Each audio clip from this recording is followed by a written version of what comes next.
आज हम पढ़ेंगे विद्युत चुंबकीय प्रेरण, इलेक्ट्रोमैग्नेटिक इंडक्शन। और इससे पहले हम कुछ ज़रूरी जो चीज़ें हैं, टर्म्स हैं, वो जान लें। जैसे हमारा हो गया चुंबकीय फ्लक्स। तो हम ये जानेंगे कि चुंबकीय फ्लक्स क्या होगी। चुंबकीय जो फ्लक्स है उसको 5B से डिनोट करते हैं। चुंबकीय फ्लक्स क्या है कि किसी भी चुंबकीय क्षेत्र में यदि हम किसी ऐसे क्षेत्रफल को, एकांक क्षेत्रफल देखें और वह लंबवत हो, उसमें से गुजरने वाली जितनी चुंबकीय बल रेखाएं हैं उनकी संख्या को क्या कहा जाता है? चुंबकीय फ्लक्स कहा जाता है। जैसे झाड़ू की सीख होती है और हम देखें कि बहुत सारी सीखें जैसे उसमें से गुजर रखी हैं, यदि संख्याओं की बात करें और चुंबकीय बल रेखाओं की तरह हम उनको माने तो जो संख्याएं कुल होंगी वो संख्याएं क्या कहलाएंगी? चुंबकीय फ्लक्स कहलाएगी। अब जैसे हमने यहाँ पे दिखा रखा है, ये क्या है? क्षेत्रफल वेक्टर है और ये चुंबकीय बल रेखाएं हैं। अब इसका इस क्षेत्र में घटक क्या हो जाएगा? इसका b का क्या हो जाएगा? b cos theta. तो हम जो 5b है, 5b को क्या लिख सकते हैं? b cos theta into a। ये क्या हो गया? चुंबकीय फ्लक्स हो गया। अब इसको हम क्या कर सकते हैं? हमें पता है कि इसे लिखते हैं हम a b cos थीटा और इसको क्या लिख सकते हैं हम? a dot b। तो चुंबकीय फ्लक्स क्या हो गया हमारा? a डॉट b हो गया।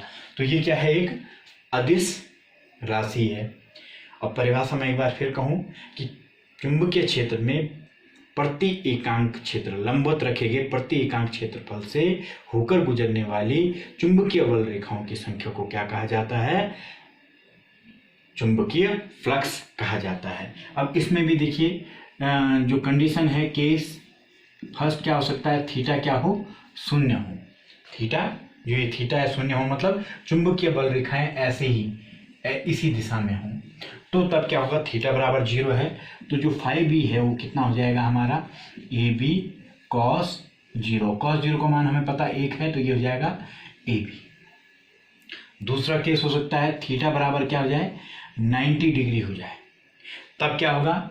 5b वही ab cos 90 डिग्री, हमें पता 90 0 है, तो यहाँ पे फ्लक्स क्या हो जाएगी?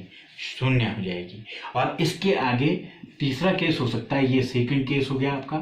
थर्ड क्या हो जाएगा? 180 डिग्री पे, 180 डिग्री पे क्या है? 5b कितना हो जाएगा हमारा? ab cos 180। तो cos 180 का मान होता है ऋण 1।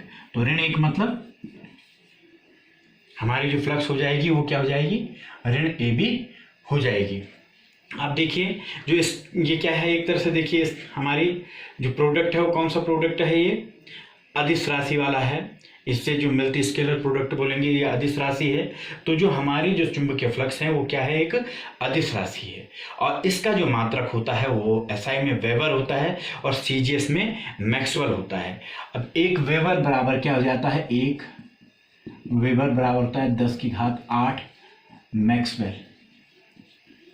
जो इसकी विमा है वह है mL2T-2A-1।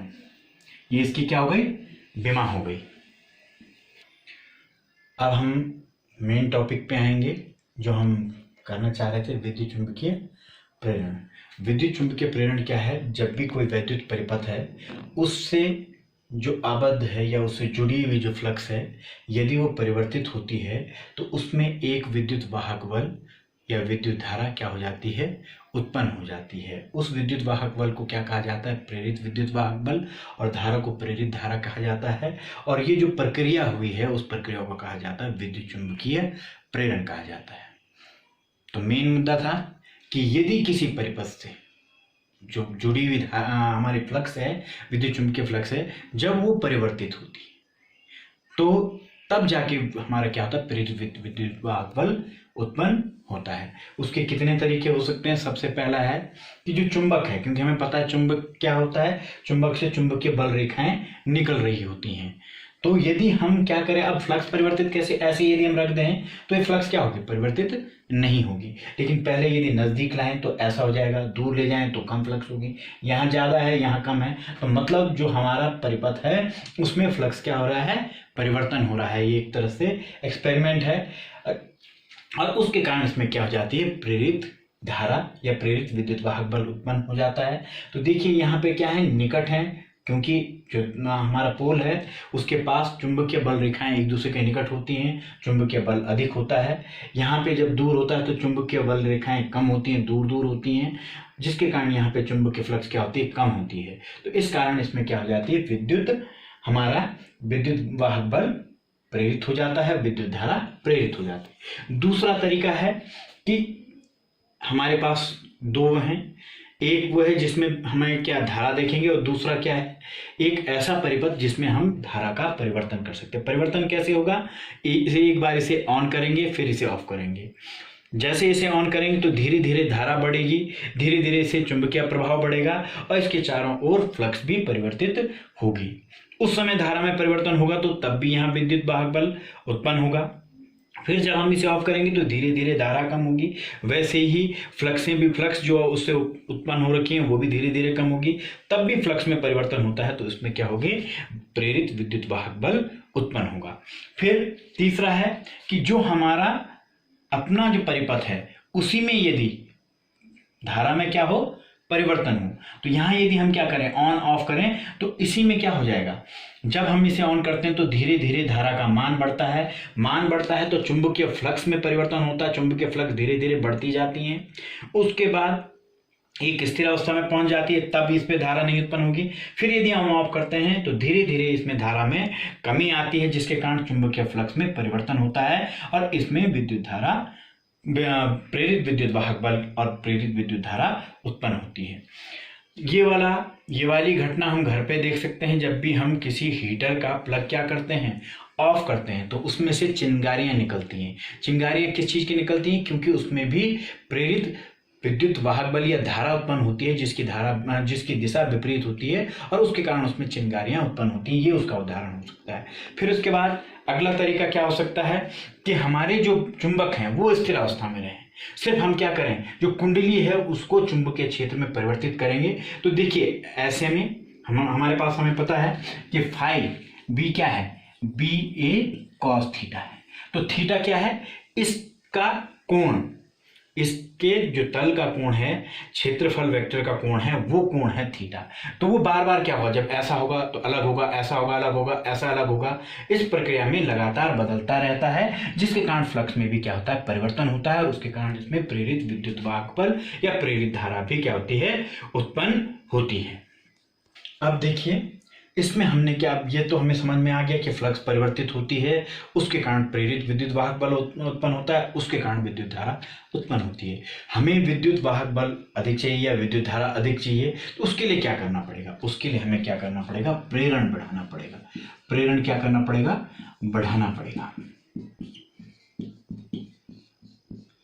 उसके लिए क्या कर सकते हैं, प्रेरण बढ़ाने के लिए क्या होना चाहिए, जो पहला जो काम हो सकता है कि चुंबक की जो चलने की गति है, जो उसकी स्थिति परिवर्तन हो रही है बहुत तेजी से, पहला केस वो हो सकता है। दूसरा क्या हो सकता है, हमने वो कुंडली देखी जो चुंबकीय क्षेत्र में, उस कुंडली में तारों की संख्या, ये जो तारे हैं इन तारों की संख्या, इन फेरों की संख्या बढ़ा दी जाए, तब भी प्रेरण बढ़ जाएगा। प्रेरण बढ़ जाएगा तो विद्युत वाहक बल और विद्युत धारा जो उत्पन्न हुई है या प्रेरित हुई है वो स्वतः बढ़ जाएगी। उसके अलावा क्या कर सकते हैं, यदि इनके अंदर हम क्या कर दें, लोहे की जो नर्म लोहे की रोड रखते हैं, उससे भी क्या होगा, चुंबकीय गुण बढ़ जाएगा, चुंबकीय प्रेरण बढ़ जाएगा, जिसके कारण हमें अधिक धारा क्या हो सकती है, प्राप्त हो सकती है। अब देखिए इसी परिप्रेक्ष्य में हम एक नियम का वो करेंगे जो अति आवश्यक है, वह है लेंज का नियम। लेंज ने विभिन्न प्रयोगों के द्वारा यह सिद्ध किया कि प्रेरित विद्युत वाहक बल, जो परिपथ में प्रेरित विद्युत वाहक बल और धारा है, उसकी दिशा सदैव ऐसी होती है कि वह उस कारण का विरोध करती है जिसके कारण वह उत्पन्न हुई। जैसे हम घरों में ही करते हैं, अपने माता पिता का शुरुआत में क्या करते हैं, विरोध करते हैं। जब वो वृद्ध हो जाते हैं या नहीं रहते हैं तो हम उन्हीं कार्यों को करने का प्रयत्न करते हैं जो वो करना चाहते थे। वैसे यहाँ पे है कि हम ये कह रहे हैं कि परिपथ में जो प्रेरित विद्युत वाहक बल या धारा है वो क्या करती है, इस प्रकार से गति करती है, इस प्रकार से इस दिशा में चलती है कि वो उस कारण का विरोध करेगी जिससे वह उत्पन्न हुई। और यही लेंज का क्या है, नियम है। अब हम एक उदाहरण से देख सकते हैं। देखिए, हमने चुंबक एक वो कर रखा है, हमने एक परिपथ रखा हुआ है, उसमें हमारी एक धारा मापी है। अब देखिए क्या होता है, जब इस चुंबक को हम नजदीक लाते हैं तो इसकी धारा किस दिशा में बह रही है, इस दिशा में। जब इसको हम दूर ले जाते हैं तो इसकी धारा किस दिशा में बह रही है, इस दिशा में। देखिए, मैंने एन और एस करके दोनों लिखे हैं कि एस मतलब आप डायरेक्शन, धारा की डायरेक्शन से पता कर सकते हैं ये कौन सा ध्रुव होगा और ये कौन सा ध्रुव होगा। देखिए, जब ये दूर जा रहा है तो ये क्या कर रहा है, ये अपने आप को किस में परिवर्तित कर दे रहा है, एस में, दूसरे ध्रुव में, जो उसको आकर्षित कर रहा है। जैसे ही वो दूर जा रहा है उसको आकर्षित कर रहा है कि अपनी ओर खींच रहा है, परिवर्तित हो गया ना, उसका विरोध कर रहा है, जाने का विरोध कर रहा है कि आ जा। और यहां पे देखिए, जब वो नजदीक आ जा रहा है तो ये कैसा बन जा रहा है, एन, उत्तरी ध्रुव बन जा रहा है। और अब क्या कर रहा है, अब भी इसका विरोध कर रहा है इसकी गति का कि आगे आने का, कि आगे मत आ, उसको प्रतिकर्षित कर रहा है कि दूर चले जा। यहाँ पे जब दूर जा रहा है तो नजदीक आने का प्रयत्न कर रहा है, जब नजदीक आ रहा है तो उसे दूर ले जाने का प्रयत्न कर रहा है। दोनों प्रक्रियाओं में उस कारण का, कारण क्या था, चुंबक, उसकी गति, उसका विरोध कर रहा है। तो हमारा लेंज का नियम भी यही कहता है कि वह प्रेरित विद्युत वाहक बल उस दिशा में बहता है जिससे वह उस कारण का विरोध करता है जिससे वह उत्पन्न हुआ है। अब देखिए, इसी आधार पर हम लेंज के नियम की क्या करेंगे, व्याख्या करेंगे। देखिए, हम क्या कर रहे हैं, जब एन ध्रुव चुंबक का नजदीक आ रहा है तो ये क्या बन जा रहा है, उत्तरी ध्रुव बन जा रहा है और इसका विरोध कर रहा है, जिसके कारण हमें इसे और नजदीक लाने के लिए क्या करना पड़ रहा है, कार्य करना पड़ रहा है। यहाँ पे एन ध्रुव को या चुंबक को जब हम दूर ले जा रहे हैं तो ये क्या बन जा रहा है, विपरीत ध्रुव बन जा रहा है, जिसके कारण दूर वो क्या कर रहा है, उसको आकर्षित कर रहा है। तो हमें उसे दूर ले जाने के लिए भी क्या करना पड़ रहा है, कार्य करना पड़ रहा है। और वही कार्य, क्योंकि हमें ऊर्जा संरक्षण के नियम की बात करें तो हम वही जो कार्य किया जा रहा है वो किस में परिवर्तित हो जाता है, विद्युत ऊर्जा के रूप में। वही विद्युत ऊर्जा हमें प्राप्त हो रही है। लेंज का नियम भी यही कहता है। देखो, विरोध का मतलब यही है कि विरोध के कारण क्या हो रहा है, हमें कार्य करना पड़ रहा है और वही कार्य उसमें विद्युत ऊर्जा के रूप में क्या हो जाता है, संचित हो जाता है या विद्युत ऊर्जा के रूप में परिवर्तित हो जाता है। अब इसमें हम पढ़ेंगे फैराडे के विद्युत चुंबकीय प्रेरण के नियम। फैराडे ने विभिन्न प्रयोग करके विद्युत चुंबकीय प्रेरण के दो नियम दिए, जिनमें प्रथम नियम और द्वितीय नियम। प्रथम नियम को न्यूमैन का नियम भी कहते हैं और द्वितीय नियम लेंज के नियम के जैसा ही है। तो प्रथम नियम में क्या है कि किसी भी जो वैद्युत परिपथ है उससे जो बद्ध है फ्लक्स, यदि वो परिवर्तित होती है, उसके फ्लक्स में परिवर्तन होता है तो उसमें प्रेरित विद्युत वाहक बल उत्पन्न होता है, जिसका परिमाण बद्ध चुंबकीय फ्लक्स परिवर्तन की ऋणात्मक दर के बराबर होता है। मतलब E यदि हमारा प्रेरित विद्युत वाहक बल है तो हम लिख सकते हैं कि del phi B by del T ऋणात्मक फ्लक्स परिवर्तन की दर के बराबर होता है। माना अब इनके जो कुंडलियां हैं, जो फेरे हैं वो n हैं, तो हम इनको क्या लिख सकते हैं, n del phi b by del T.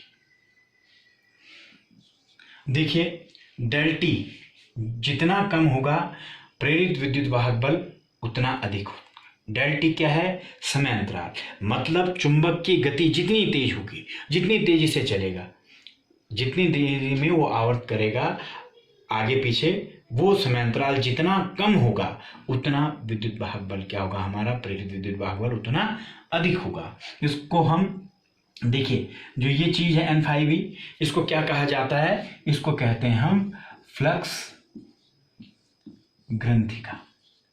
ये उस कुंडली का जिसमें ये काम हो रहा है उसका एक गुण हो गया। तो इसका जो मात्रक भी है वो वेबर और ये हो गया टर्न। तो इसको हम क्या लिख सकते हैं, वेबर टर्न। अब देखिए हम इसको आगे बढ़ाते हैं, इसको लिखा जा सकता है limit delta T approaching to zero. मैंने कहा ये जितना कम होगा del N five B by del T.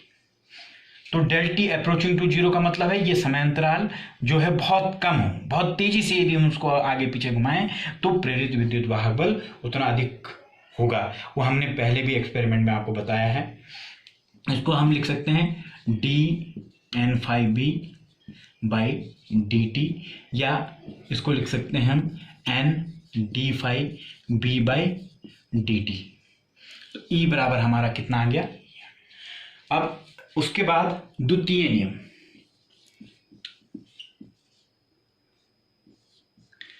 ये द्वितीय नियम लेंज के नियम के जैसा ही है। इसमें वही है कि किसी परिपथ में प्रेरित विद्युत वाहक बल एवं प्रेरित धारा की दिशा सदैव ऐसी होती है कि वह उस कारण का विरोध करती है जिसके कारण वह उत्पन्न हुई है। अब हम प्रेरित विद्युत वाहक बल, प्रेरित आवेश और प्रेरित धारा क्या करेंगे, ज्ञात करेंगे। अभी तक हमने नियमों में से परिभाषाओं में उसको क्या है, अब हम उसको ज्ञात करेंगे। प्रेरित विद्युत वाहक बल तो हमें फैराडे के प्रथम नियम से पता है। यदि इस जो हमने कुंडली कर रखी है इसमें एन फेरे हैं और इससे गुजरने में यदि हम इसको घुमाते हैं और घुमाने के कारण फ्लक्स परिवर्तन की जो दर है वो हमारी कितनी होती है, del five B by delta T. तो जो प्रेरित विद्युत वाहक बल फैराडे के प्रथम नियम से क्या होगा, इतना हो जाएगा। हम उसको इस तरीके से लिख सकते हैं।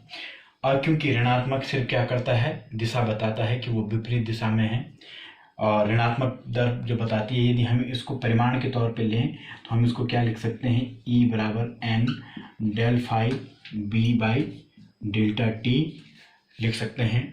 अब हमें कुंडली में क्या चाहिए, प्रेरित धारा। तो प्रेरित धारा, प्रेरित जो हमारी धारा है वो क्या हो जाएगी हमारी, आई हमें पता है वो क्या होती है, वी अपॉन आर कर सकते हैं। तो वी की जगह हम विद्युत वाहक बल ये है ई अपॉन आर। तो ई में यदि हम ई का मान रख दें N del five B by del T upon R, तो ये हो जाएगा एन अपॉन आर। मतलब N by R del five B by del T, ये हो जाएगी हमारे आई। ये हमारा क्या आ गया, आई आ गया। अब यदि हम प्रेरित आवेश की बात करें कि प्रेरित आवेश कितना होगा, तो प्रेरित आवेश जो हमारा Q है, तो Q को क्या लिख सकते हैं, I into delta T. I हमारे पास है कितना, पहले से इतना N by R del five B by del T into del T. Del T से डेल टी कट गया, तो Q जो हमारा आएगा वो आएगा N R del five B. तो ये प्रेरित आवेश हमारे पास आ गया।